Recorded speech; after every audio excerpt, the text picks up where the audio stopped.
नमस्कार। Unacademy IAS में आप सभी का स्वागत है और डेली करंट अफेयर्स के इस सीरीज में हम चर्चा करने वाले हैं चाइना, पाकिस्तान और अफगानिस्तान के बीच जो कल बैठक हुई, यानी कि बुधवार को जो बैठक हुई और उसमें इन तीनों देशों के द्वारा जो फैसले लिए गए उस पर हम लोग क्या करेंगे, आज डिस्कशन करेंगे और सबसे इंपॉर्टेंट तरीके से हम समझने का प्रयास करेंगे कि जिस तरीके से जो सीपैक है, यानी कि जो चाइना पाकिस्तान इकोनॉमिक कॉरिडोर है, वो जो है अफगानिस्तान तक एक्सटेंड किया जा रहा है और अफगानिस्तान के द्वारा ये कहा गया है कि वो भी अब सीपैक का हिस्सा बनेगा। उसका क्या असर भारत पर पड़ सकता है, भारत और अफगानिस्तान के रिश्तों पर पड़ सकता है, तो इन सभी मुद्दों पर हम लोग यहाँ पर डिस्कशन करने वाले हैं। तो काफी इंपॉर्टेंट आईआर का आपका टॉपिक है, एग्जाम पॉइंट ऑफ व्यू से भी देखा जाए तो अगर देखा जाए तो सीपैक को लेकर के भारत लगातार इसका विरोध करता रहा है, क्योंकि जो सीपैक परियोजना है वो सीधे सीधे पाक ऑक्युपाइड कश्मीर से होकर के गुजरती है। और यहाँ पर अगर अफगानिस्तान, जिसके साथ हमारे अच्छे संबंध रहे, तालिबान के आने के बावजूद आज अभी भी देखोगे तो बैक चैनल हमारी बातचीत अफगानिस्तान से होती रहती है। अभी ऑपरेशन सिंदूर के दौरान भी आप देखोगे अफगानिस्तान ने जो है भारत के खिलाफ कुछ नहीं कहा। तो कहीं ना कहीं हमें ये देखना होगा कि आखिर अफगानिस्तान के द्वारा सीपैक की परियोजना में शामिल होने के बाद जो जियोपॉलिटिक्स है इस पूरे एरिया का, उसमें क्या बदलाव आ सकते हैं, भारत का रुख इसके बाद क्या होने वाला है। तो काफी इंपॉर्टेंट टॉपिक है, इसको ध्यानपूर्वक आप लोग यहाँ पर समझने का प्रयास करेंगे। तो जैसा कि मैंने कहा कि जो चीन, पाकिस्तान और अफगानिस्तान है, उनके विदेश मंत्रियों की जो है यहाँ पर क्या हुई है, बैठक हुई है। बीजिंग में बैठक हुई है, याद रखिएगा कि बीजिंग में ये बैठक हुई और वहां पर इस बैठक के दौरान तीनों देशों ने ये कहा कि जो चाइना पाकिस्तान इकोनॉमिक कॉरिडोर है उसे जो है अब अफगानिस्तान तक एक्सटेंड किया जाएगा। तो ये जो ट्राइलेटरल मीटिंग है, इसमें जो है ये सबसे प्रमुख बात जो है बन करके उभरा है। तो इस पर हम लोग यहाँ पर आज डिस्कशन कर रहे हैं। यहाँ पर अगर हम बात करें इस मीटिंग के और आउटकम की, तो यहाँ पर आप सभी जानते हैं कि चाहे वो चीन हो, चाहे अफगानिस्तान हो, चाहे पाकिस्तान हो, तीनों देशों की जो सीमाएं हैं वो भारत से लगती हैं। आप सभी जानते हैं तीनों देशों की सीमाएं जो है भारत से लगती हैं, है ना। पाक ऑक्युपाइड कश्मीर भी हमारा ही हिस्सा है, तो देखा जाए तो हमारा डायरेक्ट जो है, अगर हम पाक ऑक्युपाइड कश्मीर चूंकि हमारा हिस्सा है तो हमारी सीमा अफगानिस्तान से भी लगती है, पाकिस्तान से भी लगती है और चीन से भी लगती है। तो ये तीनों देशों की सीमाएं जो है हमसे लगती हैं और यहाँ पर तीनों देशों का ये कहना है, मीटिंग के बाद जो तीनों देशों ने प्रेस कॉन्फ्रेंस किया, तीनों देशों के जो विदेश मंत्री उन्होंने उन्होंने साफ साफ कहा कि चूंकि ये तीनों देश वो पड़ोसी भी हैं, तो ये इस रीजन में जो है, जो रीजनल पीस है, उसकी स्टेबिलिटी है और डेवलपमेंट, इन तीनों को लेकर के क्या करेंगे, एक साथ मिलकर के काम करेंगे। तो खैर, सीपेक परियोजना में शामिल होने को लेकर के अफगानिस्तान का ये कहना था कि इससे अफगानिस्तान का डेवलपमेंट होगा, वहां पर जो भी गरीबी है या फिर और जो उसकी प्रॉब्लम है उसका सोल्यूशन निकलेगा, थोड़ा सा इन्वेस्टमेंट आएगा तो वहां के लोगों को रोजगार भी मिलेगा। तो अफगानिस्तान हो, चाहे पाकिस्तान हो, चाहे चीन हो, उन्होंने ये कहा इस मीटिंग के बाद कि वो ये कोशिश करेंगे कि इस पूरे एरिया में जो पीस, स्टेबिलिटी और डेवलपमेंट उसको क्या किया जाए, बढ़ावा दिया जाए। आपको ध्यान में रखना है कि इन तीन देशों की जो मीटिंग है वो ऑपरेशन सिंदूर के बाद हो रही है और यहाँ पर इस तरह का डेवलपमेंट भारत के लिए काफी कुछ मायने रखता है। आगे चल करके हम लोग ये बात करेंगे आखिर ये सीपेक परियोजना है क्या, इसका किस तरीके से चीन को फायदा होने वाला है, इसका किस तरीके से पाकिस्तान को फायदा होने वाला है और सीपेक परियोजना को लेकर के भारत की चिंताएं क्या हैं। और इसी में हम लोग एक और टॉपिक डिस्कस करेंगे कि आखिर अगर अफगानिस्तान सीपेक का हिस्सा बनता है तो इससे जो है क्या कुछ चेंज होगा। लेकिन इन सभी मुद्दों पर डिस्कस करने से पहले कुछ इंपॉर्टेंट सूचनाएं हैं जिसको कि आपको अपने ध्यान में रखनी है। आपको ध्यान में रखना है कि 2 जून से हमारा जो ऑफलाइन सेंटर है, पटना सेंटर, वहां पर यूपीएससी और बीपीएससी के बैच शुरू हो रहे हैं। तो आपको ध्यान में रखना है कि अगर आप यूपीएससी और बीपीएससी की तैयारी कर रहे हैं और हमसे जुड़ना चाहते हैं तो आप इस बैच को ज्वाइन कर सकते हैं। साथ ही साथ आपको यहाँ पर यह भी ध्यान में रखना है कि अगर आप इस बैच को ज्वाइन करते हैं तो आपको एडमिशन में जो है 35% तक का ऑफ यहाँ पर दिया जा रहा है। तो बैच की डेट आप याद रखेंगे और आप पटना सेंटर पर विजिट करके इसकी पूरी जानकारी ले सकते हैं। इसके अलावा हमारा जो अनअकैडमी का वेबसाइट है, वहां पर आप सभी के लिए बहुत सारी चीजें उपलब्ध हैं। जैसे आप देखोगे तो जो हमारा मंथली मैगजीन होता है करंट अफेयर्स का, वो यहाँ से आप डाउनलोड कर सकते हैं। इसके अलावा अगर आप पिछले वर्षों के प्रश्न पत्र यानी कि जो प्रीवियस ईयर के क्वेश्चंस पेपर हैं, आप उसको वहां से डाउनलोड कर सकते हैं।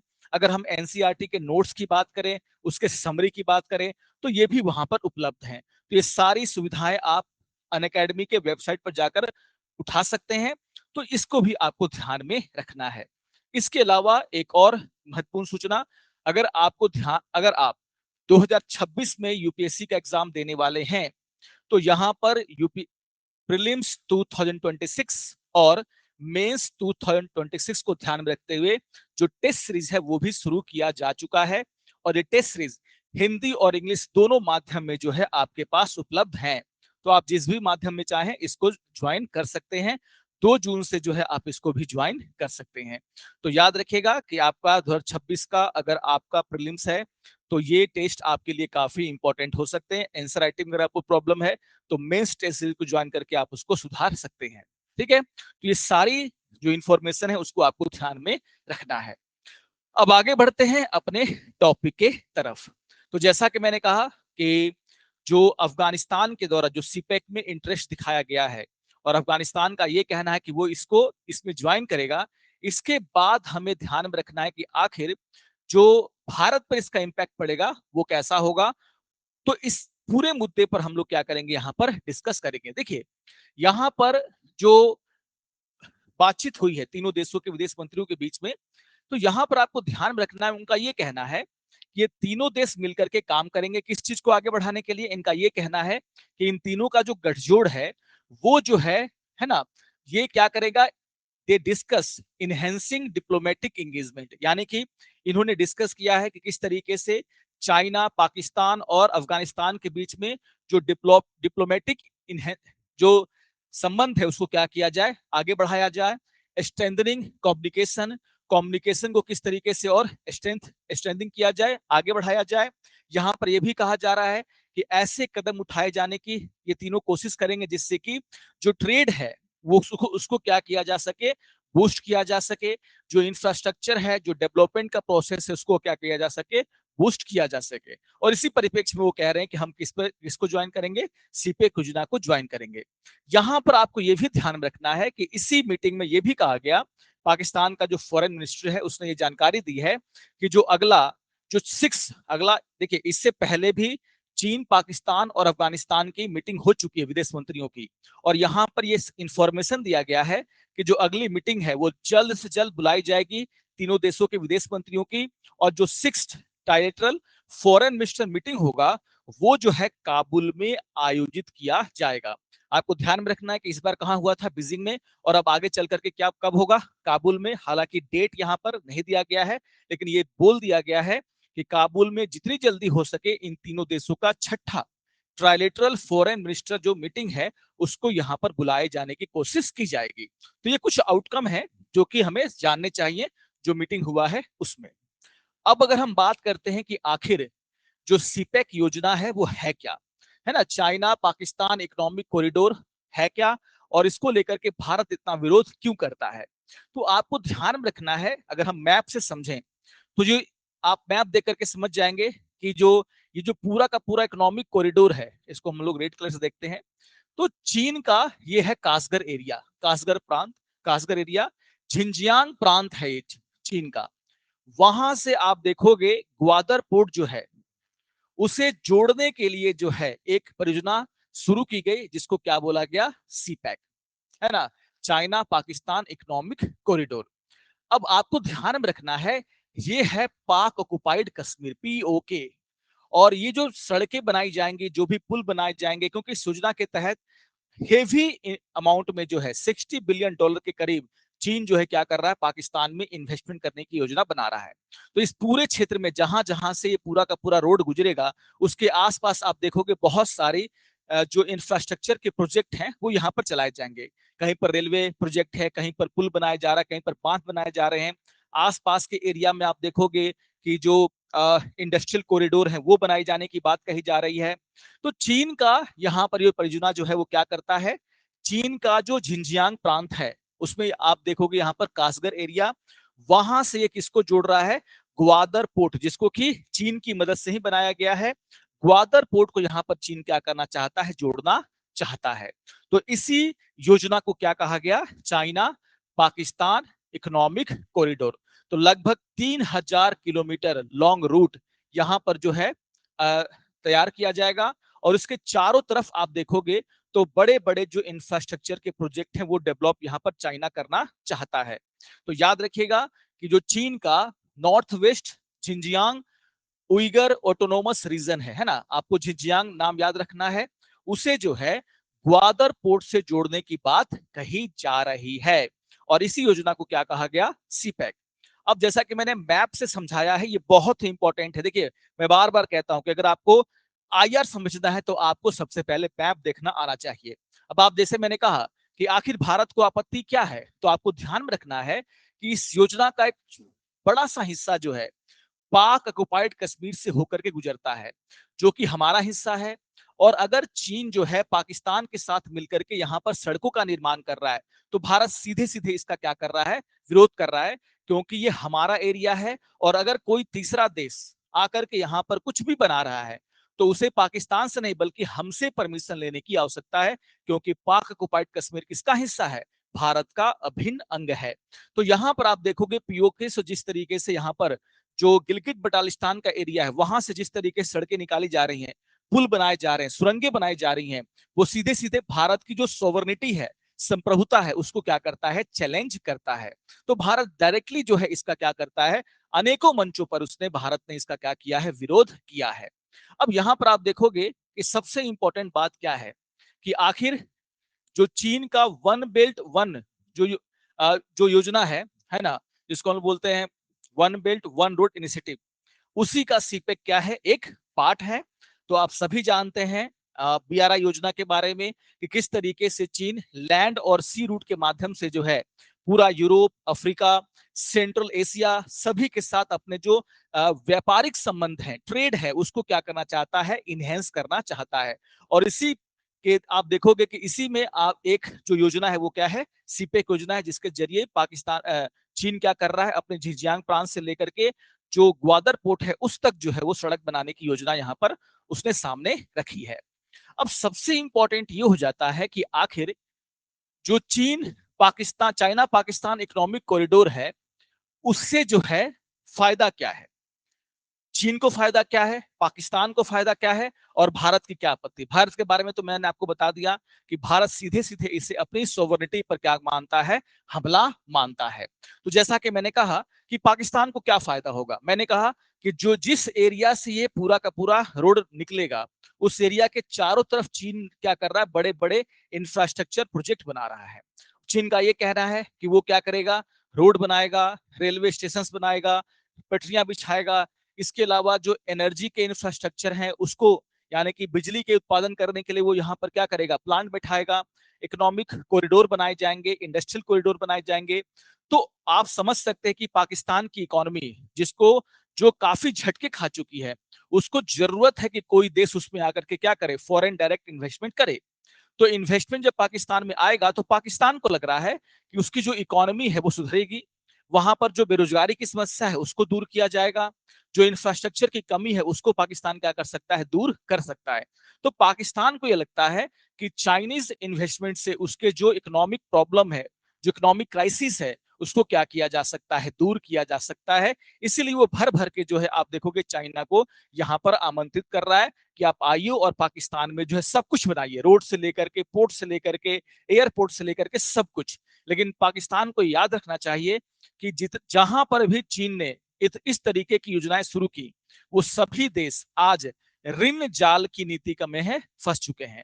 यानी कि डेप्ट ट्रेड, जो डेप्ट ट्रैप है, उसकी नीति का वो शिकार हो चुके हैं। और पाकिस्तान भी आगे चल करके डेप्ट ट्रेड की, जो डेप्ट ट्रैप है उसमें जो है फंसने का उसके पूरे पूरे चांसेस है, यानी कि ऋण जाल में जो है पूरी तरीके से फंसने का उसका पूरा पूरा चांसेस है। खैर, ये तो हुई पाकिस्तान की बात।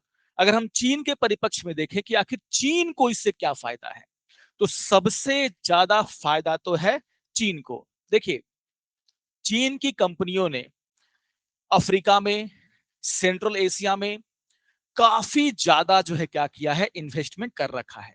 और अगर मान लीजिए, यहाँ पर आप मैप से भी देख सकते हैं कि अगर आप मान लीजिए कि चीन का जो जिंगजियान प्रांत है, अगर वो ग्वादर पोर्ट से जुड़ जाता है तो चीन के लिए एक और पोर्ट खुल जाएगा। आज के टाइम में अगर चीन को अपना सामान भेजना है कहां पर, अफ्रीका के पास, अगर चीन को जो है सेंट्रल एशिया से क्या करना है, व्यापार करना है, तो उसके पास इससे कोई छोटा दूसरा रास्ता उपलब्ध नहीं है। अभी क्या होता है कि अगर आपको अफ्रीका के देशों से क्या करना है, व्यापार करना है, तो आपको स्ट्रेट ऑफ मलक्का से चीन को क्या करना पड़ता है, स्ट्रेट ऑफ मलक्का से होकर के अपने सामानों को भेजना पड़ता है। और यहां पर आप देखोगे एक तो ये रूट बहुत बड़ा है, अगर ग्वादर पोर्ट से जुड़ जाता है उसका जिंजियांग प्रांत, तो आसानी से सड़क के माध्यम से वो एक छोटा रास्ता तय करके ग्वादर पोर्ट सीधे वो क्या कर सकता है, हिंद महासागर, अरब। तो यहां पर आप देखोगे कि सेंट्रल एशिया में जाना भी आसान हो गया उसके लिए, और उसके लिए जो अफ्रीका के देशों के साथ भी क्या करना हो गया, जो व्यापार करना है वो भी आसान हो गया। और एक और रूट उसको मिल गया जहां से वो यूरोप भी क्या कर सकता है, आसानी से जा सकता है। तो आप देखोगे कि चाइना को तो यहां से क्या है, फायदा ही है, क्योंकि अभी उसे जो है स्ट्रेट ऑफ मलक्का से होते हुए यहां पर आकर के अफ्रीका वगैरह से ट्रेड करने के लिए अपने जहाजों को भेजना पड़ता है। और ये देखिए, अगर भारत के साथ कभी चाइना का टेंशन बढ़ा तो भारत आसानी से जो है स्ट्रेट ऑफ मलक्का को क्या कर सकता है, बंद कर सकता है, चोक कर सकता है।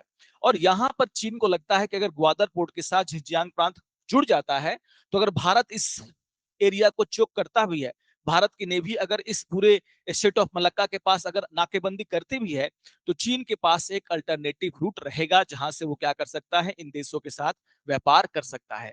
तो चीन का ये साफ साफ कहना है, चीन का ये साफ साफ सोचना है, ये जो कॉरिडोर है, this corridor will provide China the shortest route to reach Middle East and Africa where thousands of Chinese company are doing businesses. तो चीन को तो इससे फायदा ही फायदा है।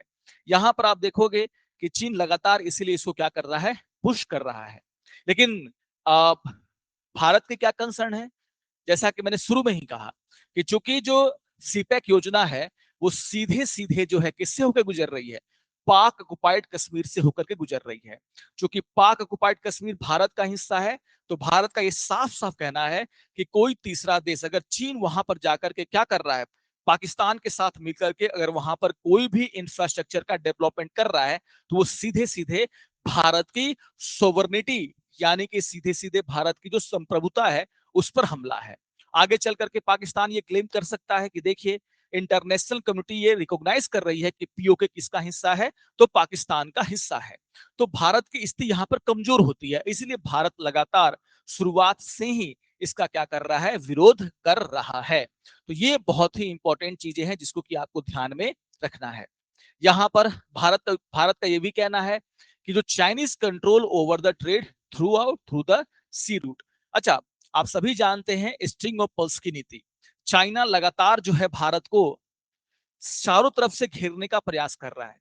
इसी प्रयास में उसने देखो पाकिस्तान में क्या बनाया, ग्वादर पोर्ट बनाया, श्रीलंका में क्या बनाया, हम्बनतोता पोर्ट बनाया, वो म्यांमार और जो बांग्लादेश है उसमें पोर्ट में इन्वेस्टमेंट कर रहा है ताकि भारत को घेरा जा सके। तो एक तो स्ट्रिंग ऑफ पर्ल्स की नीति का भी ये हिस्सा है। दूसरा कि भारत को लगता है कि अगर ग्वादर पोर्ट से चीन डायरेक्टली जुड़ जाता है तो कहीं ना कहीं जो ट्रेड में भी उसको क्या होगा, फायदा होगा, जो हमारे लिए कहीं से भी ठीक नहीं है। तो ये कुछ भारत के कंसर्न है जिसके कारण भारत लगातार जो है यहां पर इसका विरोध करता रहा है। अब सबसे न्यू चीज कि अगर अफगानिस्तान सीपेक में हिस्सा बन जाता है, अगर जो सीपेक अफगानिस्तान तक जाती है, तो इससे जो है क्या कुछ बदल जाएगा भारत के लिए, भारत के सामने क्या नई चुनौतियां जो है यहां पर सामने आएगी। तो बहुत बड़ी चुनौती भारत के सामने आएगी। और सीधे सीधे कहा जा रहा है कि चाहे वो डिप्लोमेटिक हो, चाहे वो जियोपॉलिटिकल हो, चाहे वो स्ट्रेटजिक हो, तीनों में अगर आप देखोगे तो भारत के लिए यहां पर चुनौती पेश हो जाएगा अगर अफगानिस्तान सीपेक का हिस्सा बन जाता है तो। और सीपेक अगर एक्सटेंड होता है कहां तक, अफगानिस्तान तक। यहां पर अगर हम लोग एक एक करके समझे तो आप देखोगे कि अगर हम ये समझे कि आखिर क्या बदल जाएगा कि अगर अफगानिस्तान सीपेक का हिस्सा बन जाएगा तो सबसे पहले यहां पर क्या बोला जा रहा है, regional influence and geopolitical impact. देखिए, इंडिया और अफगानिस्तान के बीच में जो रिलेशनशिप है, अगर हम ऐतिहासिक दृष्टिकोण से भी देखें, अगर हिस्टोरिकल पॉइंट ऑफ व्यू से भी देखें तो काफी अच्छे रहे हैं। अफगानिस्तान के लोग भारत को एक ऐसे देश के रूप में सोच जानते हैं जो वहां पर डेवलपमेंट करने के लिए आता है। वो ऐसे देश के रूप में भारत को नहीं देखते हैं जिसने अफगानिस्तान को हथियाने के लिए, उस पर कब्जा करने के लिए जो है वहां पर वो आया है। आपने देखा होगा कि जब वहां पर लोकतंत्र की स्थापना हुई और लोकतंत्र की स्थापना होने के बाद आप देखोगे भारत ने जो है कई सारे ऐसे प्रोजेक्ट वहां पर चलाए जिससे कि वहां के लोगों के मन में भारत के प्रति क्या है, काफी जो आदर है और सम्मान आपको देखने को मिलेगा। आप सभी जानते हैं कि इन प्रोजेक्ट के कारण, यहाँ पर मैंने आपको मैप में दिखा दे रहा है, आप सभी जानते हैं कि भारत ने जो है जो सड़कों का निर्माण किया, वहां के पार्लियामेंट का निर्माण किया। आप देखोगे हाइडल पावर प्रोजेक्ट्स वहां पर भारत ने बनाए जिससे कि वहां के लोगों को बिजली मिल सके, स्कूल वहां पर बनाए। तो आप देखोगे कि इतने सा न्यू पार्लियामेंट आप देख सकते हो, ठीक है ना। तो आप देखोगे कि कई सारे ऐसे जो है प्रोजेक्ट वहां पर भारत ने किए हैं जिससे कि डायरेक्टली डायरेक्टली जो है अफगानिस्तान के लोगों को फायदा होने वाला था। जैसे जारांज जेलाराम हाईवे, ये भी एक बहुत ही इंपॉर्टेंट प्रोजेक्ट था जो कि भारत अभी भी चाहता है कि इसको क्या किया जाए, आगे बढ़ाया जाए। तो कहा जा रहा है कि चूंकि भारत का जो इम्पैक्ट है अफगानिस्तान के लोगों में, और अभी के जो तालिबान है वो भी भारत की काफी इज्जत करते हैं क्योंकि भारत ने लगातार वहां के लोगों के सुरक्षा के लिए और सम्मान के लिए उनको आगे बढ़ाने के लिए कार्य किया है। लेकिन अगर पाकिस्तान और चीन यहां पर इंटरफेयर करते हैं, अगर वहां पर इंफ्रास्ट्रक्चर के नाम पर अगर वो वहां पर इंटरफेयर करेंगे तो कहीं ना कहीं जो भारत का इन्फ्लुएंस है अफगानिस्तान पर वो क्या होगा, खत्म होने के चांसेस हैं, उसके कम होने के पूरे पूरे आसार हैं। तो सबसे पहले तो हमें एक रीजनल इन्फ्लुएंस के रूप में भी देखा जाए तो अफगानिस्तान में हमारा जो इन्फ्लुएंस है जो कि काफी अच्छा है, उसमें भी कमी आती हुई आपको नजर आएगी आने वाले वर्षों में। तो ये तो पहला आपको ये ध्यान में रखना है। दूसरा, अगर हम देखें तो यहां पर क्या कहा जा रहा है कि स्ट्रेटजिक इंसर्कलमेंट है ना, सीधे सीधे मैंने क्या कहा कि स्ट्रिंग ऑफ पर्ल्स की नीति, और अब यहां पर अफगानिस्तान भी उसका हिस्सा बनता हुआ दिख रहा है।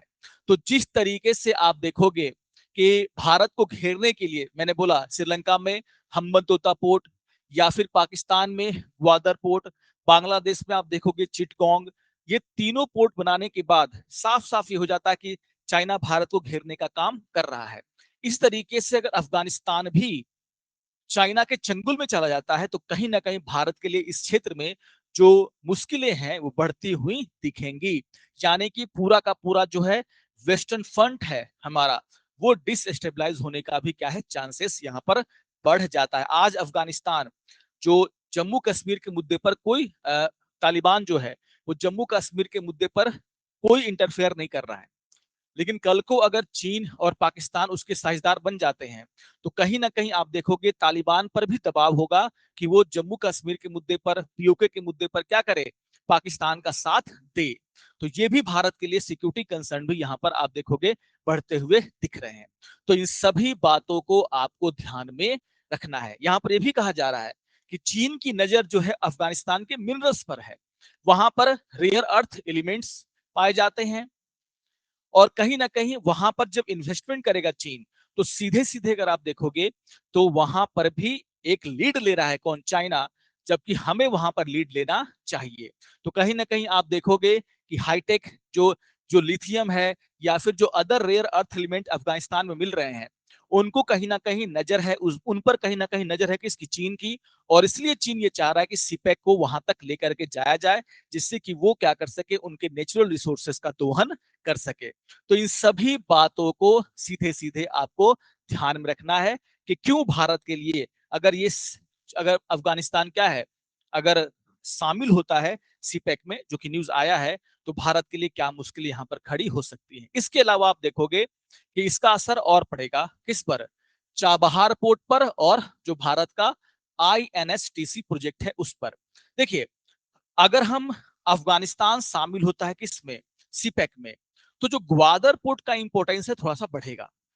और भारत, आप सभी जानते हैं कि ग्वादर पोर्ट के इंपॉर्टेंस को कम करने के लिए हमने उसके जस्ट बगल में ईरान का जो चाबहार है वहां पर हमने क्या किया, चाबहार पोर्ट का निर्माण किया। इसके अलावा आप सभी जानते हैं कि भारत जो है आईएनएसटीसी यानी कि international north south transport corridor के माध्यम से भी अपना जो व्यापार है यूरोप तक बढ़ाने को क्या कर रहा है, प्रयास कर रहा है।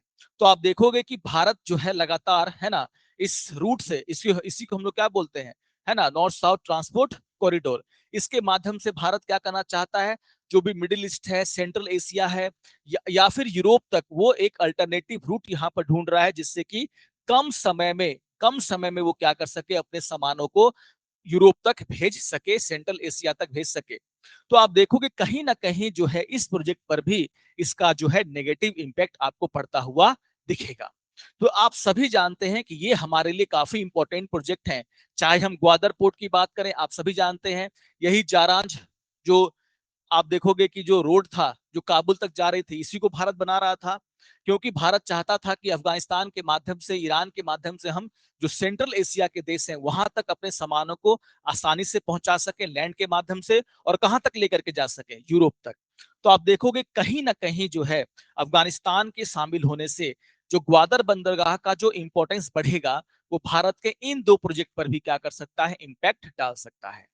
तो मैंने आपको डिटेल में इस चीज को बताने का प्रयास किया कि अगर अफगानिस्तान सीपेक का हिस्सा बन जाता है तो किस तरीके से भारत को जो है मुश्किलों का सामना करना पड़ सकता है। अब आगे देखना होगा कि आखिर भारत क्या कदम उठाता है। अफगानिस्तान के साथ हमारे, जो अफगानिस्तान में तालिबान है उसके साथ हमारी बातचीत चलती रहती है। अब देखना होगा भारत किस तरीके से डिप्लोमेटिक जो स्टेप्स है यहाँ पर लेता है।